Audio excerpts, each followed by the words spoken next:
राजा और चतुर चोर। किसी जमाने में एक चोर था। वह बड़ा ही चतुर था। लोगों का कहना था कि वह आदमी की आंखों का काजल तक उड़ा सकता है। एक दिन उस चोर ने सोचा कि जब तक वह राजधानी में नहीं जाएगा और अपना करतब नहीं दिखाएगा, तब तक चोरी के बीच उसकी धाक नहीं जमेगी।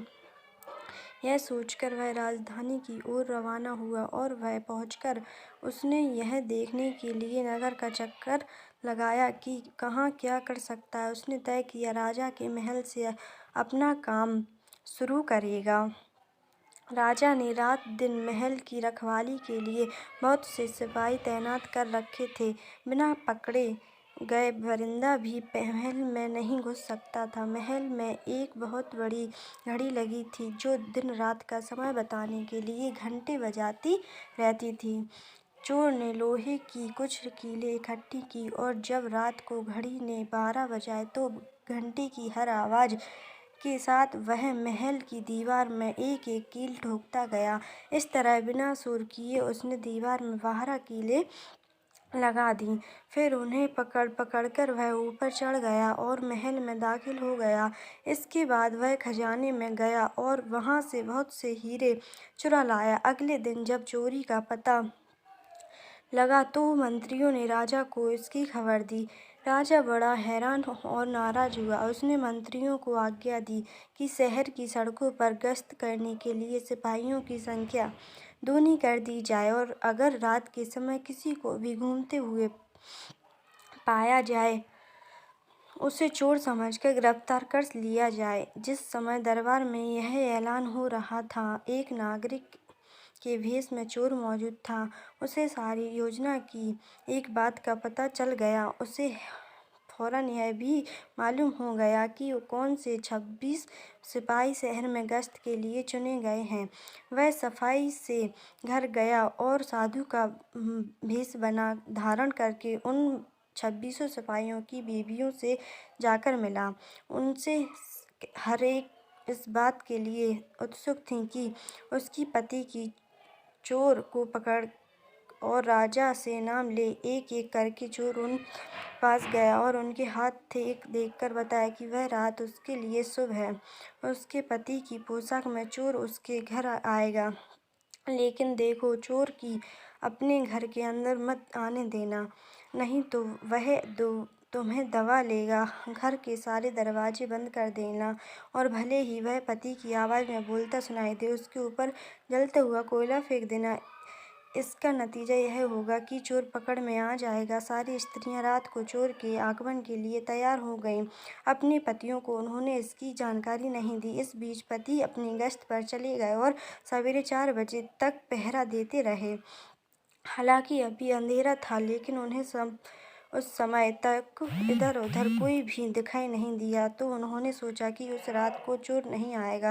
यह सोचकर उन्होंने अपने घर चले जाने का फैसला किया।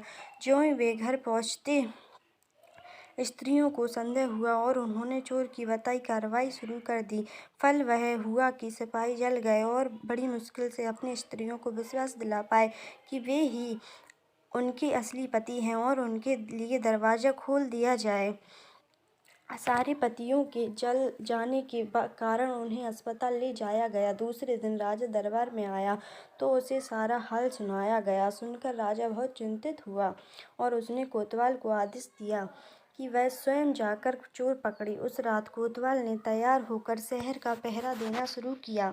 जब वह एक गली में जा रहा था, चोर ने उसे देखकर कहा, मैं चोर हूँ। कोतवाल समझा कि कोई मजाक कर रहा है।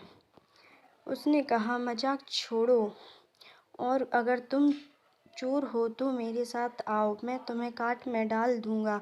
चोर बोला, ठीक है, इससे मेरा क्या बिगड़ेगा। और वह कोतवाल के साथ काट डालने की जगह पर पहुंचा। वहां जाकर चोर ने कहा, कोतवाल साहब, इस काट को आप इस्तेमाल कैसे किया करते हैं? मेहरबानी करके मुझे समझा दीजिए। कोतवाल ने कहा, तुम्हारा क्या भरोसा, तुम मुझे बताओ और भाग जाओ।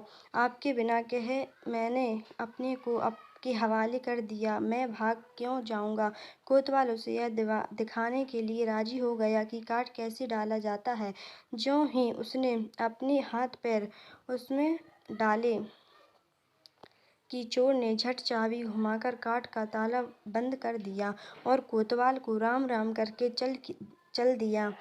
जाड़े की रात थी। दिन निकलते कोतवाल मारे सर्दी के अधमरा हो गया। सवेरे जब सिपाहियों बाहर आने लगे, उन्होंने देखा कि कोतवाल काट में फंसे पड़े हैं। उन्होंने उनको उसमें से निकाला और अस्पताल ले गए। अगले दिन जब राजा दरबार लगा तो राजा को रात का सारा किस्सा सुनाया गया। राजा इतना हैरान हुआ कि उसने उस रात चोर की निगरानी स्वयं करने का निश्चय किया।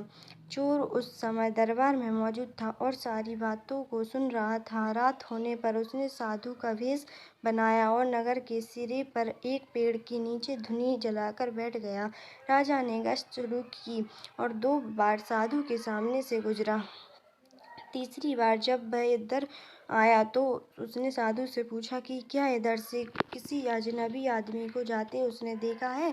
साधु ने जवाब दिया कि वह तो अपने ध्यान में लगा था, अगर उसके पास से कोई गुजरा होता तो बता देता। यदि आप चाहो तो मेरे पास बैठकर जाइए और देखते रहिए कि कोई आता जाता है या नहीं। यह सुनकर राजा के दिमाग में एक बात आई और उसने फौरन तय किया साधु की पोशाक पहनकर बैठ जाएगा। और वह साधु के कपड़े पहनकर वहाँ चोर की तलाश में बैठे। आपस में काफी बहस मुहासे और 2-3 बार इनकार करने के बाद आखिर चोर राजा की बात मानने को राजी हो गया और उन्होंने आपस में कपड़े बदल लिए।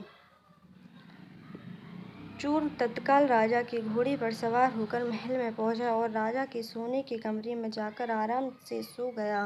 बेचारा राजा साधु बना चोर को पकड़ने के लिए इंतजार करता रहा। सवेरे के कोई 4 बजने को थे। राजा ने देखा कि ना तो साधु लौटा और कोई आदमी या चोर उस रास्ते से गुजरा तो उसने महल में लौटा जाने का निश्चय किया। लेकिन जब वह महल के फाटक पर पहुंचा तो संतरियों ने सोचा राजा तो पहले ही आ चुके हैं, हो ना हो यह चोर है जो राजा बनकर महल में घुसना चाहता है।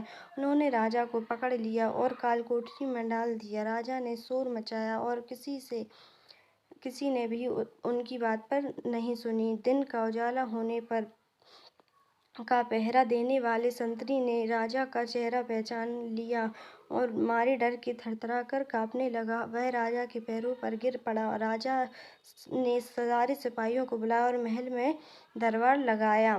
सूरज की पहली किरण फूटते ही राजा की पोशाक में और उसी के पर रफू चक्कर हो गया। अगले दिन जब राजा अपने दरबार में पहुंचा तो हताश था। उसने ऐलान किया कि अगर चोर उसके सामने उपस्थित हो जाएगा तो उसे माफ़ कर दिया जाएगा और उसके खिलाफ कोई कार्रवाई नहीं की जाएगी, बल्कि उसकी चतुराई के लिए उसे इनाम भी मिलेगा। चोर वहाँ मौजूद था ही फौरन राजा के सामने आ गया और बोला,